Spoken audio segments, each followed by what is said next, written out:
பசங்க ஈஸியாக ஜெல்ல. இப்போ உனக்கும் விஷ்ணுக்கும் சம்மந்தமே இல்லை இருக்கும்போது பேசும்போது ஒரு நம்பிக்கையான கம்ஃபர்டபுள் ஜோன் வந்துடுது.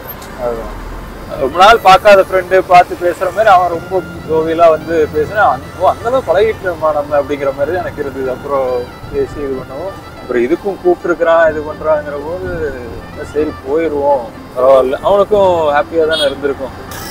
எத்தனை ஃப்ரெண்ட்ஸ் பண்ணிருப்பானு தெரியாது. அதுதான் ஃப்ரெண்ட்ஸ் ஆக்சுவலா இது பண்ணுவாங்களா அப்படிங்கிறது போவாங்க. நான் உங்ககிட்ட இருந்து ஒரு விஷயம் கற்றுக்கிட்டேன். நான் இது வரைக்கும் அதை பண்ணதே இல்லை. கொண்டு போய் ஸ்வீட் கொடுக்குறதோ, இப்போ நீங்கள் கூட எனக்கு வாட்ச் வாங்கி கொடுத்தீங்க, எங்கள் வீட்டில் பண்ணி கொடுத்தீங்க. நான் யோசிச்சேன் நம்ம எப்போ பண்றது பட்டாது. அது ஒரு நல்ல பழக்கம் இல்லையா? ஏதோ ஒன்று அவங்க ஒரு ஃபேமிலி கவர் பண்ண மாதிரியும் இருக்கும், அவனுக்கு அல்வா கொடுத்த மாதிரி இருக்கும்.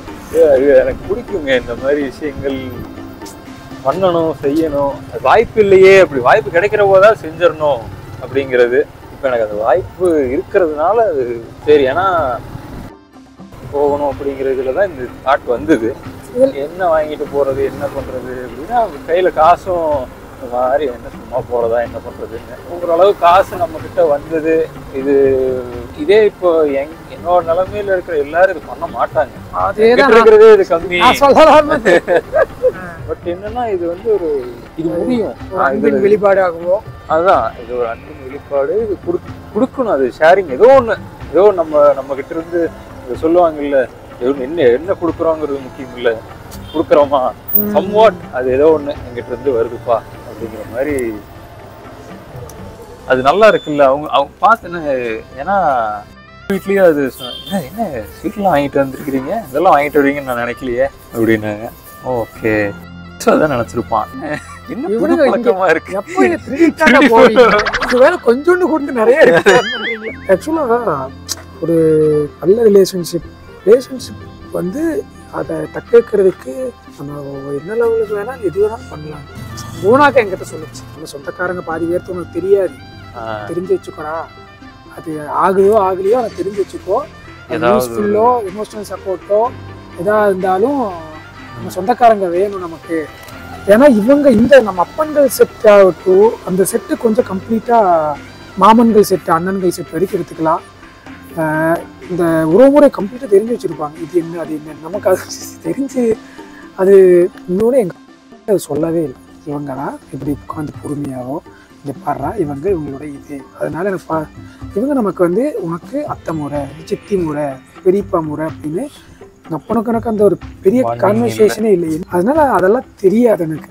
உண்மையாகவே இது உறவை வச்சு சொன்னாலுமே எனக்கு இவங்க கூட மேரேஜ் பண்ணி அப்போ எனக்கு என்ன சித்தியா அத்தையா என்ன சொல்லி சரி இங்கே போட்டு பேசுவோம் வாங்க அவ்வளோதான். எனக்கு டக்குனு அத்தையா சித்தியோ பெரியமாவா சித்தியான்னு சில நேரங்களில் மறந்து போகுது.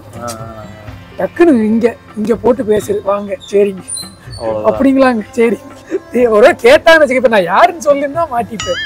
அது கொஞ்சம் கசப்பாக தான் இருக்கும், கொஞ்சம் சங்கடங்கள் வரதான் செய்யும். பட் இருந்தாலும் உறவுகள் வேணும். அது நண்பர்களுக்குள்ளேயுமே வருமே, கடந்து போயிடுறோம். அதான் கோபிநாத் சொன்ன மாதிரி தான் ஒவ்வொரு ரிலேஷன்ஷிப்புக்குமே ஒவ்வொரு அழகியல் இருக்கப்பா. ஃப்ரெண்ட்ஸ் அந்த இது ஒருபோதும் ரிலேட்டிவ்ஸ்குள்ளே வந்து அட்டாச்சே ஆகாது. அது வேற ரிலேட்டிவ்ஸ் ஒரு தனி அழகு. ஆனால் பரவாயில்ல, அந்த புள்ள கொஞ்சம் குட்டி விஷ்ணு புள்ள ஒரு மாதிரி அழுகவே இல்லை, கொஞ்சம் கூட அழுகவே இல்லை. நம்ம கிட்ட எதுவுமே ஒன்னா முறைச்சிட்டே இருக்கும், அப்படி இல்லை, ஜாலியாக இருந்துச்சு. இல்லை ஆக்சுவலாக கரெக்டாக பண்ணுறான், பேரண்டிங்கும் நல்லா பண்ணுறான். ப்ளஸ் குட் எல்லாத்துக்கிட்டையும் பழக விடுறது அது பண்ணணுங்க. அது ஆக்சுவலாக கொடுக்குறதே இல்லை இப்பெல்லாம். இது அவ்வளோதான். இந்த ஒரு ட்ரிப்பு நம்ம அடிக்கிறது முடிச்சுட்டு இன்னும் கொஞ்சம் பெரிய லெவல் வரும்போது இன்னும் பெருசாக வருமானம் வந்துருச்சுன்னா நல்லாவே கூப்பிட்டு போகணும். நம்மளே எல்லாத்தையும் ட்ரிப்பு கூப்பிட்டு போகிறதோ வீட்டுக்கு ஏதாவது இது பண்ணுறதோ வாங்கி கொடுக்கறது. ஆனால் பண்ணலாம், இதையும் மீறி பண்ணுறதுன்னா பண்ணலாம். பட் அது அந்த அளவுக்கு நமக்கு அதில் பேஷன் ஒன்று இருக்கணும், நம்மளோட நோக்கம் என்னன்னு ஒன்று இருக்குது. இல்லை இப்போ இது பண்ணுறதுனால இந்த டார்கெட் ஆடியன்ஸுக்கு என்ன பிடிக்குமோ அதை நான் கொடுக்குறேன் அப்படிங்கிற இதில் போகிறான். எது போட்டால் நல்லா போகுது, மோட்டோவை பற்றி பேசினா நல்லா போகுதா, இல்லை காரை பற்றி பேசினா நல்லா போகுதா, இல்லை கரண்ட் அஃபேர்ஸ் பற்றி பேசினா நல்லா போகுதா அப்படின்னு அதை வச்சு அதில் போகிறாங்க. அதுவும் ஏனோதானோன்னு ஏதோ ஒரு சப்ஜெக்ட் எடுத்து போறதுக்கு அது உங்களுக்கு ஒரு ட்ரிகர் பாயிண்ட் மாதிரி தான் வெயி.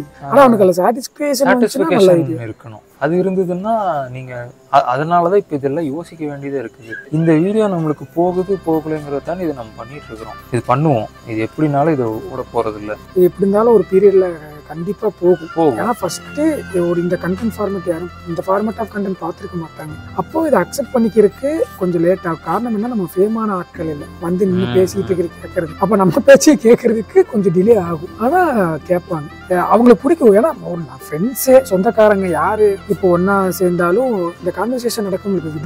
விஷ்ணு வீட்டில் நடந்துச்சுல, 3 பேர் எங்கேயோ ஆரம்பிச்சோம், எங்கெங்கயோ போய் ஒரு இடத்துல முடிச்சோம்.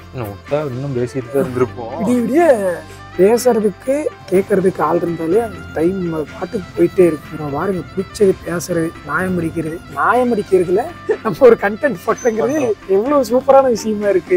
இவனுங்க அரசியல் விமர்சகர்கள் பேசுறாங்கல்ல, விவாதம் பண்றது, 4 பேர் உட்காந்து நியாயம் அடிக்கிறது, அதெல்லாம் அந்த டீக்கடை பெஞ்ச் கான்செப்ட் தான். டீக்கடை அரசியல் 4 பெருசுங்க வந்து பேசுறது, அந்த உங்களால் என்ன பண்ணா இது பண்ணா, அதான் லிட்டரலா கொஞ்சம் பாலிஷ் பண்ணி மீடியால கொடுக்குறாங்க. அவங்க எல்லாம் என்னன்னா கஷ்டப்படலாம் மாட்டாங்க, ஃப்ளோல வரும். அது இயல்பா யதார்த்தமா கொட்டுறதுக்கு அவ்வளவு விஷயங்கள் இருக்கும். அவங்ககிட்ட வார்த்தையை புடுங்கணும் அப்படிங்கறதெல்லாம் இல்லை. அவங்க பிடிச்சது. இப்போ நான் தனியா உட்காந்து பண்ணிட்டு இருந்து இப்போ காசு கொடுத்து பண்றது என்ன அல்வா சாப்பிட்ற மாதிரி அப்படி பண்ணிட்டு இருக்கிறாங்க. அதுக்கு ஆடியன்ஸ் இருக்கிறாங்க, மக்கள் பாக்குறாங்க அப்படிங்கறதுனாலதான் அது ரீச் இருக்கு. எத்தனை சேனல் எத்தனை டிபேட் ஷோ வந்தாலும் அது இருந்துகிட்டே தான் இருக்கு. அது காலத்துக்கு இருக்கும். அப்படி ஒவ்வொரு ஃபார்மெட் இருக்குது. அதுல அவங்க நரேட்டிவ் ஃபிக்ஸ் பண்ணிட்டு பேசுறது அப்படிங்கிறதுலதான் இப்போ நம்மளுக்கு குழப்பமா இருக்கு. யாரு இவன் எது சார்ந்து பேசுறான், இதுக்காக பேசுறான், அதுக்காக பேசுறான். நம்ம அதெல்லாம் எதுவும் இல்லப்பா, பியூர்லி நேச்சுரல். என் மண்டையில வந்துட்டு இந்த நரேட்டிவ் இவனுக்கு கொடுக்கணும், இதை நோக்கி இவனை இழுக்கணும், அந்த இதெல்லாம் இல்லை. நம்ம வீடியோல எல்லாம் பாரு, கொட்டாய் விடுறதெல்லாம் இதுதான் நேச்சுரல். இருந்துட்டு போகுது மட்டும் ஏன் நம்ம பேசுவோம். கொட்டாய் விடுவாங்க. ஸோ இந்த மாதிரி கண்டென்ட்ங்கிறது நல்லா இருக்கும். வேணும்னு இல்லப்பா, உண்மையாவே கொட்டாய் வந்துருச்சுப்பா. நமக்கு அதுதாங்க எடிட்டர்ஸ் வேணுங்க. நம்ம இதை பண்றோமா, இப்ப இது பண்றதுக்கு நமக்கு முறையெல்லாம் இல்லவே இல்லை. இது பாட்டுக்கு இது வந்துகிட்டே முறையா இருந்தாலும் பண்ணிடலாம். நம்ம கொடுக்கறதுல ஆடியன்ஸ் என்ன எதிர்பார்க்கறாங்கிறத மட்டும் பார்த்துட்டு அதை வேணா கொஞ்சம் பிரசன்டேஷனா கொஞ்சம் பண்ணலாம். அதுதான் நம்ம தான் இன்னும் எடிட்டிங், எடிட்டிங், மீம்ஸ், சவுண்ட்ஸ்